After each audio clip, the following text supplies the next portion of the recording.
Hi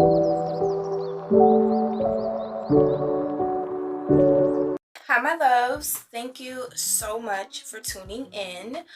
Before we get into the video, I just want to express how grateful I am for anyone new watching, anyone old watching, or just anyone watching at all. I'm super grateful that you're taking the time out of your day to tune into my video, and I really appreciate it. If you haven't already, definitely take a moment to subscribe so you don't miss a new video, posting every week on Sundays at 10. So, how to overcome imposter syndrome. Before we get into all of that, first let's define what imposter syndrome is. I'm gonna pull it up for y'all right now. So, imposter syndrome is a behavioral health phenomenon described as self-doubt of intellect, skills, or accomplishments among high-achieving individuals. This is very common among creators or just anyone putting their work out there or just working on something that they're passionate about, and they start to doubt themselves, they start to doubt their skills, they start to doubt their accomplishments. And I definitely have went through this, and it stopped me from a lot.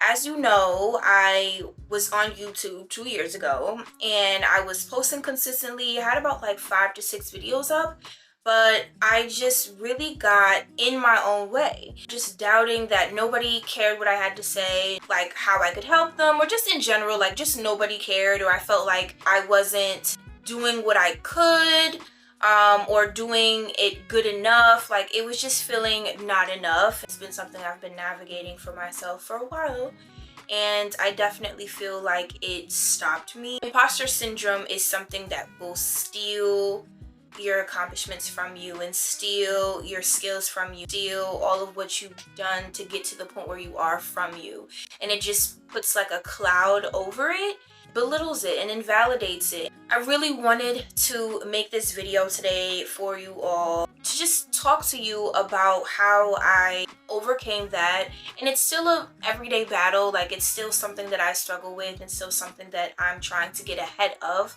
But I just want to, shed some light on certain things that I am doing and have done in order to get me back to a point where my imposter syndrome isn't consuming me and isn't stopping me from creating and having fun and connecting with you guys and just sharing everything I hold dear and that I'm passionate about. Let's get into it, y'all. So number 1, stop comparing yourself. It's easy to say, but first thing is to just try not to compare yourself, because comparison is the thief of joy. It robs you and clouds your judgment of your own journey and your own path. It makes you feel like, what if you're not doing what the next person is doing who's either the same age or who looks like you or is where you're from, then you're not doing anything and you're not accomplishing anything. And that's far from the truth. Comparing yourself to other people is diminishing all of the work that you do and diminishes your talents and your skills. Whenever you feel like you're comparing yourself, or you feel like this person is doing this or this person is doing that, just take a moment to just stop, evaluate why you're feeling that way, and then take a moment to actually realize what you've done to get to the point where you're at now. One thing that helps me stay grounded is just realizing that a year ago, I wanted to be exactly where I'm at today. That just goes to show myself that I worked hard and I kept at it, and it got me to where I'm at today, and I'm proud of myself. So whenever you start feeling moments of comparison or feeling like you're not doing enough, or like the next person who looks like you or is where you're from or whatever is far ahead than you, just know that everyone's journey is different. Everyone's path is different. Someone's time may not be your time, but just know that your time is coming. You'll know when it's here. Number 2, don't be afraid to ask for help. And when I say ask for help, that means a couple of different things. Don't be afraid to ask for help when it comes to doing the things that you need to do. If you want to be more knowledgeable in something, then ask people or experts that are in the same field or same area as you. Do your research. Get online and take a deep dive into how to perfect or even just make your craft better, because the geniuses of the world and the best artists of the world and the best painters, sculptors, you name it, they had to start from the bottom. They had to learn and to work at their craft each and every single day in order to get to where they are. Don't be afraid to ask for help and research all of the things that you need to know in order to do better at what you're doing, so that as you're developing your raw talent, you are getting more and more skilled. And follow people who inspire you. Follow people that are going to motivate you to do what you need to do. And it's a fine line, because sometimes that can shift into comparison, but you have to realize that their journey is different. And you know what? The same amount of effort that you're putting in to get to where you want to be, that person had to do too. Nobody gets anything handed to them unless, nepotism. If we talking about the regular, everyday, trying to make it person, we all have to work to get to where we want to be. And it's something that I have to tell myself to ground myself, to keep myself grounded.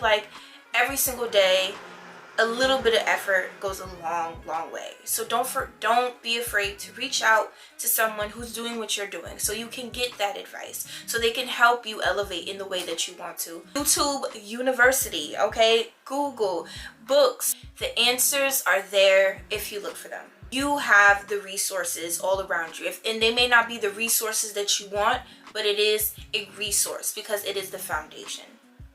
So ask for help. Number 3, stop overthinking. Easier said than done. Totally understandable. But when you overthink, it creates this doubtful energy, it creates this second-guessing energy, and then you end up not posting or putting your work out there because you're too worried about what people may think.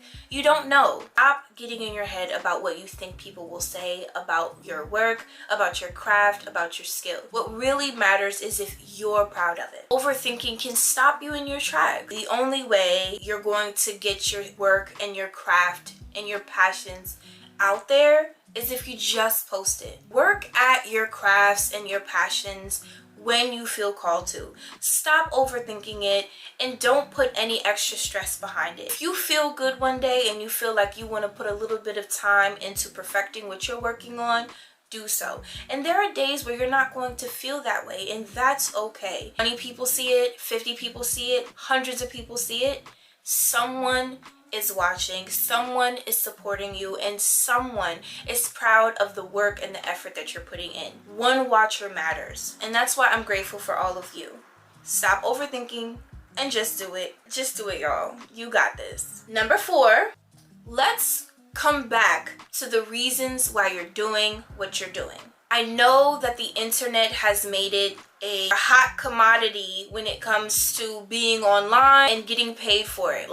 We all understand that, and I'd be lying if I said that I didn't want this to get somewhere where I could become a full-time creator. But at the end of the day, we create because of what we're doing, and putting our thoughts into fruition and seeing it come into reality is the foundation of everyone's creations. Come back to that. When you put so much pressure behind your creations simply because of algorithms or monetary needs or trying to go viral, it honestly dilutes your creativity, and it dilutes your work, and it dilutes your craft because you're pushing it for an ulterior motive that isn't rooted in wanting to share your passion and sharing your craft. For me, especially when I was trying to get back into creating, I want to work with this brand, I want to work with, and I'm just like, why am I letting go of my authentic creative energy simply because I want to work with brands, because I want a lot of followers, etc., etc.? When I let go of that mindset, that's when I started to grow the most. That's when people and brands started to gravitate to me the most, because I'm living in my truth. I'm living in my creative truth. Genuinely see that I have so much fun creating for you guys, talking to you guys, and connecting with you. And I think that that's like the basis of creativity, is to just share your heart, share your passions, share your thoughts and your ideas in a way that can help someone, that can move someone, that can teach someone. Definitely don't forget why you're even creating in the first place, and make sure you pour that authenticity into everything that you do. It will bear the fruits that you're looking for it to bear. Sometimes you just need to take a step back, ground yourself, and come back to the reason why you started creating in the first place, and that's because you love it. Last but certainly not least, number 5, celebrate every win, big or small, because every win is a win. My friend actually recently told me, like, she commented and replied back to my story. Shout out to her, and I hope you're watching, girl, because I really appreciated this message. All wins are big, because as you saw, I just got back on YouTube. I went up like 30 subscribers. My first video in 2 years has gotten over 500 views, and that's really something to be grateful for, because I went in with no expectations and I just solely wanted to connect with you all in a different way. I called it a small win, but she reminded me that all wins are big wins. Whenever you get into this mindset that I went up thousands of followers, or I got a sale off for my business, I wish I could get more, though, express the gratitude behind the sale. Express the gratitude behind the 2-3 followers that you gain. Express the gratitude behind the 50 to 100 views you got on whatever, you know, on whatever platform, because someone is supporting you, someone is watching you, someone took the time out of their day to show you that what you're doing isn't for nothing. It's for something, and you are impacting someone's life in a very profound way. So don't forget that whenever you feel like you're not doing enough, and whenever you feel like imposter syndrome is about to cloud you, remember that a year ago you wanted to be exactly where you are now, and every single win in that time got you to where you are now. All wins are big wins.